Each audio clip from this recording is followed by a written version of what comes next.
What would happen if you examined the biases that shape your identity? About 60,000 to 70,000 thoughts happen in our brains every day, but only a couple hundred of those are in our conscious awareness. And so the daily practice is actually to try to pull those unconscious thoughts into my consciousness so that they're not running the show anymore. Dawn Albert, CEO and founder of Courage to Answer, shares her personal journey of unlearning racial biases and how you can do the same.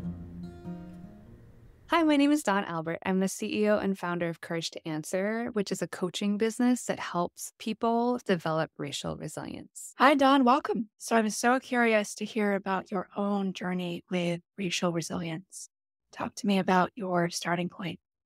For me, racial resilience is something that has taken a long time to develop. I was raised in a rural town in Oregon, and my family really believed that colorblindness or to not talk about race was the way to be progressive. And what that did was led me to be really ill equipped to actually engage in any meaningful conversations around race and racism and ultimately toward racial justice, which is a deeply held value of mine. So, the course of my trajectory from the first 20 years of my life, I didn't really see race. If somebody quizzed me, I would be able to tell them, yes, I'm white, and other people might be of different races. But I really had very little awareness of what it meant to be white, how whiteness had shaped my own life, and also any sort of nuance around different experiences for people later in my life, people of color.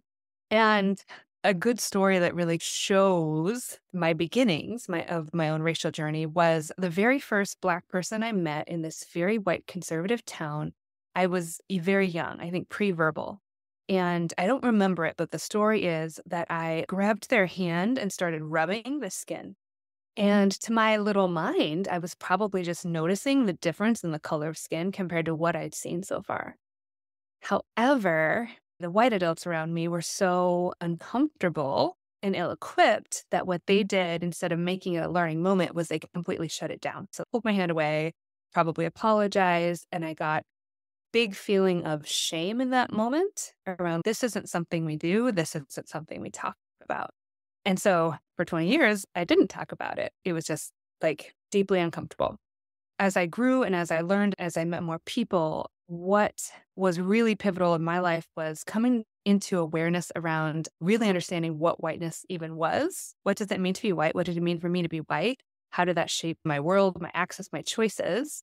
How did it shape my worldview up until I was teaching in New Orleans as a 22-year-old? I really believed meritocracy was the way that the world was, meaning that like you work hard and good things happen to you. That whole worldview was shattered. And I entered a stage for many years around that time of just being in shame and guilt. So my self-image when I was colorblind was like, I'm just a good person.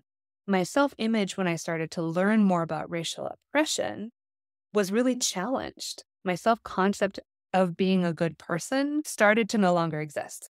So sinking into shame and guilt, I was terrified to have conversations with people around racism. When people said something that I'd done, or if I had a microaggression, I was so defensive, I would burst into tears. And these are common behaviors that you see in groups trying to have conversations around race and racism.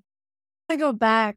You were talking about how you were a little girl and you touched that gentleman's hand. I'm curious, so the people around you immediately shamed you. Do you remember if the person whose hand you touched had any reaction? Because it's clearly a very innocent gesture, just a child touching someone's hand. It's stripped down of any kind of societal weights. I love that's how you see it, that it's just innocent gesture. And I do not remember if he had any reaction, unfortunately. But for parents or other people around children, if I could rewrite the past, what I would have loved to see happen would have been like an adult to say, oh, it looks to me, honey, like you're maybe noticing the difference in the color of your skin. All people have melanin in their skin. Some people have more, some people have less, which makes some skin darker, some skin lighter. Use it as a way to really neutralize and normalize racial difference. Because when white people are taught that it's rude to talk about race, we're stuck in the mud. How did you work to shake yourself free of that? Because if you're surrounded by that mentality from such a young age, and it sounds like the whole community and everyone in your immediate and even not so immediate circle, but the vast majority of people have this singular viewpoint, how do you break out of that? Do you physically change your location and then all of a sudden you're somewhere where your sense of normalcy is a little bit different? That's a beautiful question. Both, I think two things had to happen. One was that I did need to change my exposure, which I did do. So I went from being around mostly white people to actually very intentionally putting myself in situations where I was of a racial minority. So when I was teaching in New Orleans, I was one of maybe 5 to 6 white people in the whole school for a couple of years. And that helped my knowledge, that helped my exposure, but that alone wasn't sufficient in helping to move through the shame and the guilt. So the thing that actually really helped me turn that corner, and this is from Dr. Tema, Tema Okun, Okun. This is from her work. She's one of the authors of White Supremacy Cultural Norms. She also has a really helpful piece on the ladder of empowerment for white people. And it talks about a white racial identity journey and how guilt and shame is actually a part of that journey that many white people get stuck in. And for me, when I gained that knowledge, it shifted my whole orientation, because instead of seeing myself as just spiraling and not knowing how to move forward, I then saw that I was in a stage that was part of the process, that once I learned how to move through it, I could never unlearn that. And the moving through it is actually the piece that I help white leaders with now, because usually the defensiveness and the tears and the white fragility and the microaggressions, that's all coming from a place of guilt or shame, even if they're not aware that's quite where it's coming from. Let's transition into talking about how you take those breakthroughs and relay them for other people. So I know there's an exercise you do where you ask people to recite the words to themselves in their own way, that I am racist, and then think about what comes up for yourself when you sit with those words. I have found very few white people, even people who actively espouse racial equity, being comfortable saying I'm racist. And I'm not immune to that. For me, it took me, I'm 38. It took me probably 20 years to get to a place where I can sit here in front of you and say I'm racist without shattering my own self-concept. That to me is racial resilience for white people. It's not to say I've arrived anywhere. There's no arriving in this work, but the ability to sit with two things being true. The first thing being, I notice that I have racially biased thoughts, and it makes sense that I do. I'm in a racially biased society. That is what we're taught, even if it's not active from parents and caregivers, in the air that we breathe. So sitting with that reality, while also sitting with the reality of nothing can change the fact that I'm a worthy human who's here and going to continue doing the best I can. But the best I can isn't just pressing and avoiding hard conversations. The best I can is actually looking at my own stuff and then working to change it, but not from a place of self-hatred or self-critical or self-shaming. So that actually backfires, but from a place of it's possible for me to be a good person while still noticing these thoughts and then working to change them. The words, I am racist, when you say those words to yourself, and when you have moments throughout the day, the week, where you acknowledge racism, do you catch yourself, or is it a pattern? Yeah. I would separate out this practice in two ways. The invitation for white people to find a quiet place, sit with themselves, and try on the thought, I am racist, and then notice how strong their reaction to that is. That just can be telling about how foreign this concept of having racial bias is to their own self-concept. And when those two things are so far apart, I really believe white people cannot meaningfully engage in this work. So I would separate that practice, which is an inner work practice, to notice resistance and how much work there is to be done, with another practice, which is more daily. And that daily practice is becoming more aware of my thoughts. There's a lot of research that shows that about 60,000 to 70,000 thoughts happen in our brains every day, but only a couple hundred of those are in our conscious awareness. And so that the daily practice is actually to try to pull those subconscious or unconscious thoughts into my consciousness so that they're not running the show anymore. And it's a wild practice because I'll be out in the world and I'll have a snap noticing that I can identify as racist. I'll see a person of color and I'll just have something flit across my brain. And in the past, when I was in shame and guilt, that would send me into a spiral. I would spiral into self-hatred. I'd feel like a bad person. Maybe I would be so thankful nobody else could see into my brain and judge me. But now what I do is I notice that thought. I'm like, oh, I just had a racist thought. That thought was racially biased. So I name it for what it is. And then what I think about is I actually immediately think about what thought I want to be having instead that is more aligned to my values. But I can't get to that last piece unless I'm willing to sit with emotional acceptance that I had that thought. It's humanizing, but also say it's humanizing myself. It's allowing myself to be somebody who's taken in all of these messages and is trying to unlearn so many of them, to allow myself to have the courage to still love myself. There's a social commentator, Jay Smooth, who has this analogy that I find really useful, which is implicit bias. Unlearning it is like going to get your teeth cleaned. You wouldn't go once your entire life. Oh, my teeth are cleaned forever. It's like they accumulate junk all the time and I'm always cleaning them off. So that thinking practice is my act of doing that. And it's really humanizing myself first. Yeah. So in your DE&I work with other people and also with yourself, are there particular racially charged thought patterns that you notice in people? Is there a certain narrative in yourself that you've worked to eliminate from your own narrative? Yes, my belief is that part of that challenge in actualizing is that white people haven't come to yet see that some of the work they need to do is within their brain. It's not just learning all the things and saying all the stats and going to all the book clubs. It's actually doing that emotional and internal thought work. But to your question about something that I had to unlearn, I would say part of my process, I went from colorblindness into, wait, what is this about racial oppression? And then guilt and shame. And then from guilt and shame, actually into white saviorism. All of a sudden, I knew a lot more.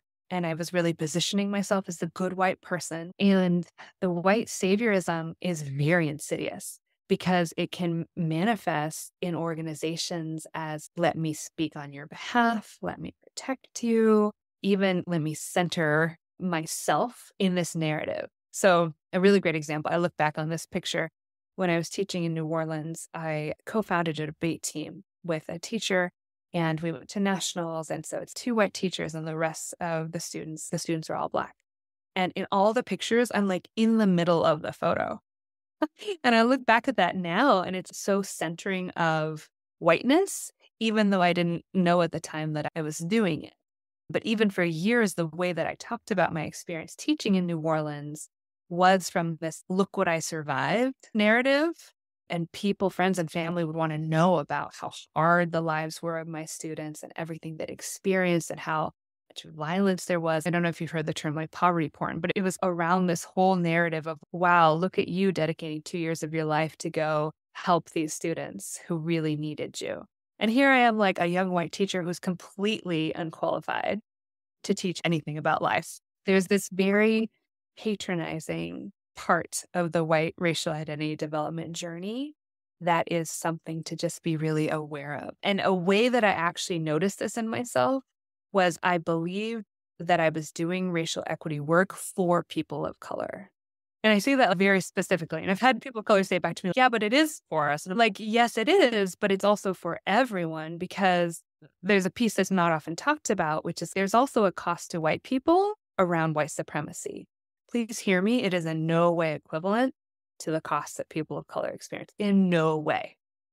Yet, we don't really talk about in order to become white, we lose access to whatever our history is.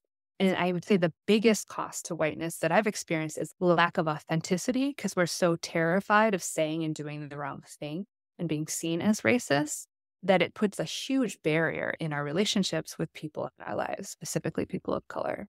Yeah, lack of authenticity. And I would That's say the shift from white saviorism to collective liberation is going from I'm doing this work for people of color to I'm doing this work because I don't believe in white supremacy. I don't believe the lies that white supremacy tells me about being superior simply because of the color of my skin.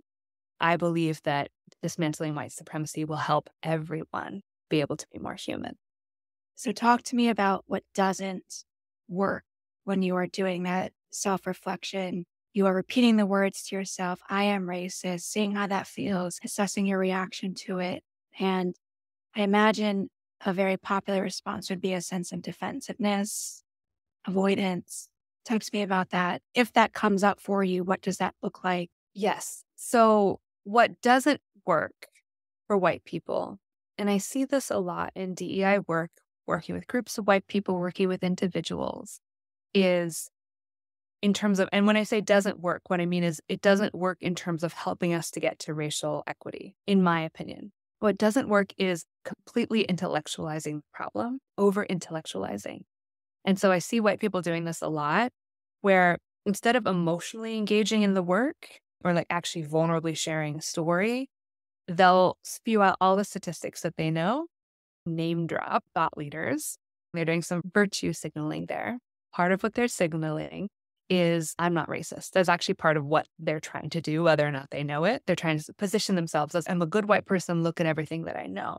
But the problem with that is the knowledge alone isn't enough because it doesn't actually change your relationship with the thoughts that are driving the behaviors out in the workplace or out in the world.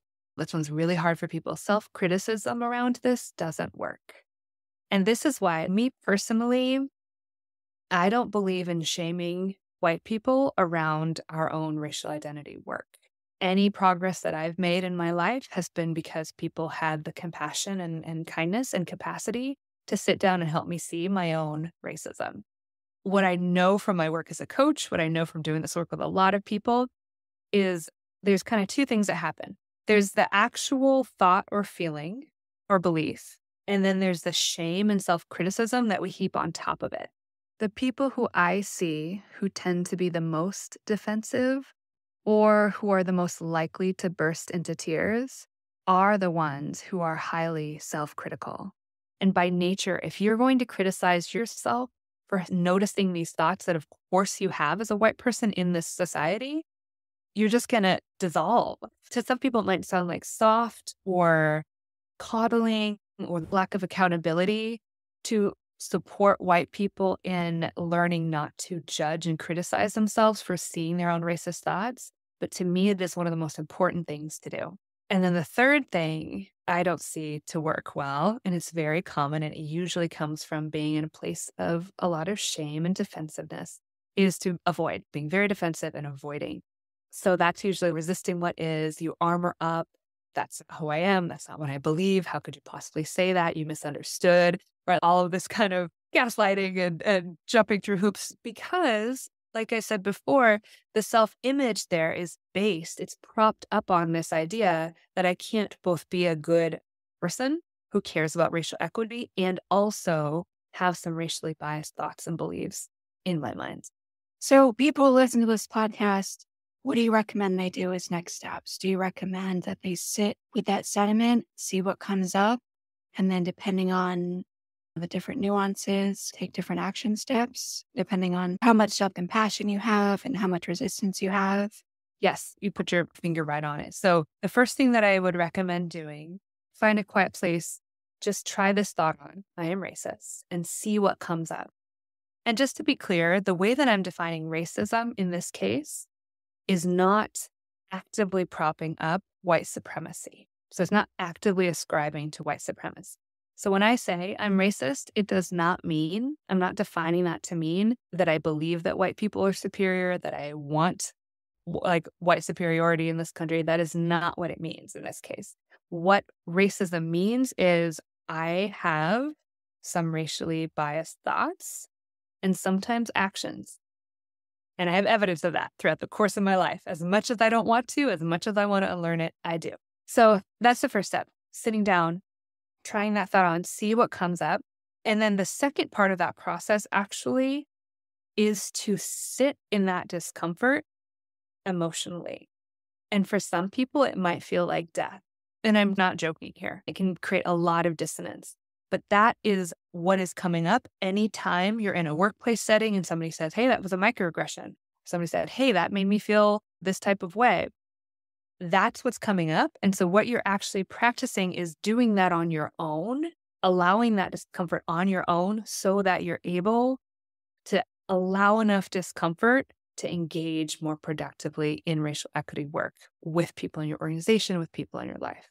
So the first part is just noticing the thoughts, feelings. The second part is allowing the feelings. And there's all sorts of exercises that you can do to tune into your body to just allow that emotion to be there. But the idea is just don't run away from that emotion. It's going to be very uncomfortable. Just try to breathe and stay in it and notice it as long as you can. And I would recommend doing that as much as possible, the second piece of that specifically, because then your defensiveness will lower, your self-criticism will lower, you'll be able to build more self-compassion. And that is when you're going to be more racially resilient and truly more aligned to the values of racial equity that most likely you have as a white person. Even just breathing your exhale out longer than your inhale while you're in the emotion, you can actually notice where the emotion is and describe it to yourself, almost as if you're an observer or like you're describing it to an alien who's never experienced an emotion, right? Okay, oh, this feels tight in my stomach. This feels really heavy. I'm experiencing shame. You're bringing it closer. So you're naming it, you're bringing it closer, and then you're staying with it and breathing. So a lot of different techniques, but the key point is just try not to run away from it and build up your tolerance to it on your own so that you have more tolerance when you really need it, when you're in groups of people and actually advancing racial equity. I love the example of explaining it to an alien, explaining your emotion to an alien, because you're releasing yourself of the burden and pushing it out into the ether to connect it to another entity. Yes. And self-compassion. So some sentence starters for self-compassion around this, where you're out in the world and noticing a racially biased thought. When you notice those thoughts, try practicing a thought like, wow, I'm really learning to see my own racism and I'm proud of that. Or whatever feels like genuine, authentic to you, but it actually is a good sign to notice more racist thoughts because that means that you're starting to see into your brain so that then you can pull it to the surface and unlearn that thought over time. I'm curious too. So what are some examples of racist thoughts that are common that people might have throughout a typical day? Yeah, it could be going into the doctor's office and expecting a white man to walk in and it's a Black woman and just noticing, okay, that was a little racism playing out there. Or it could be a thought that comes up around, oh, wow, that person of color is so angry. That's a stereotype. I actually really recommend for white folks who might still be learning about what racial bias can look like when it's more insidious to Google microaggressions. There's a list that's put out called Common Microaggressions and the Messages They Send. And it just lists out a lot of common ones. And that for me helped me start to see my own racism in a very tangible way. Or like walking up to a person of color in the store and assuming that they work there. I noticed a couple years ago, I was on a super high stakes call with really big, important foundation. And there's two Black women on the call and I mixed up their names. I knew them each individually.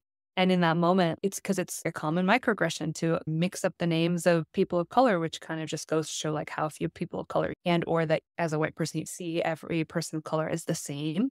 I've done that before. I've done a lot of things that if I hadn't learned to build my own resilience around it, would be very ashamed of. But my goal, my mission in helping white leaders around racial resilience is to shorten the amount of time that they're in guilt and shame and to help to equip them with these emotional tools, the emotional tools and the thought work tools to help to get farther faster and essentially have a better experience themselves in their own experience as a white person, but more specifically to cause less damage, less racial harm to the people around. What do you believe causes that sense of resistance The research shows that white children learn racial bias as young as age 3. And this was from Harvard. Actually, this is primarily in families that don't believe that they're racist. So we're not talking about white supremacist kids raising their kids under that ethic. We're talking about the average white American who believes in fairness, justice, and equity. When I think about kids learning racism from everything that they see, which is mostly implicit, from when they're barely even just forming their words, it makes a lot of sense to me that this work is terrifying for white people. And it was terrifying for me. And yet, the message that I want to send to white people is, of course you care. Of course you're a worthy and beautiful human, even if you notice having racist thoughts, you notice having sexist thoughts, you notice having homophobic, you are still a worthy and beautiful human. And yet you have a choice to make. And that choice is, do I want to get to know truly everything that I've taken on and to be a truly conscious human and become intimate with my thoughts and beliefs and feelings to make sure that who I am acting as in the world is who I want to be? Or do I just want to set it on autopilot and let the air that we all breathe dictate subconsciously what I believe and the actions that I take? Expansion as a sense of growth versus just going through the motions and not really thinking about it and not understanding what it's doing to you and what it's doing to other people around you. Yes, because white supremacy culture, it really does dehumanize everyone. Part of the reclamation here is rehumanizing everyone around us and ourselves. Thanks so much for listening to the Enough-ism podcast. I'm your host and creator of Enough-ism, Reverend Eugen Bond. Enough-ism is about having enough with what you have and where you are right now. Check out our YouTube channel, I Am Enough-ism, where we recently published a new short film called Namaste, Namaslay, about mindfulness and meditation in the future. Winner of Best Graphics at the 2024 48-Hour Providence Film Festival. For feedback, questions, or to be a guest on the show, email enoughismpodcast@gmail.com. Thanks for listening, and remember, you are enough.